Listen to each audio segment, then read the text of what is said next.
mark the 25th anniversary of the Martin Luther King Jr. federal holiday. He was remembered in the Bronx in a special ceremony at Trinity Baptist Church located in the Wakefield section, hosted by Bronx Borough President Ruben Diaz Jr. And the theme, to remember, to celebrate, and to act. This is not just a somber celebration where we, of course, want to look back and reflect on the legacy and the memory of Dr. Martin Luther King Jr., but at the same time, we need people to know that here in the Bronx, there are many, many good things that are happening to address some of our societal woes. The day that has evolved into a national day of service drew a host of elected leaders, including Congressman Eliot Engel, New York State Assemblyman Carl Heastie, and New York State Assemblywoman Ruth Hassel Thompson, all joined in celebration of the legacy of a man who struggled and won the battle for all Americans to be treated equally. This country has come a long way since then, and I think if Dr. King could see this country, he would be amazed. But we still have a long, long way to go.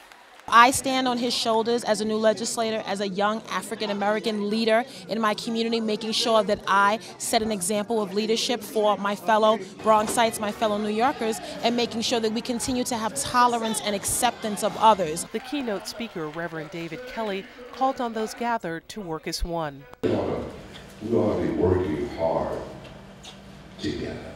We ought to be united. We ought to be joined together.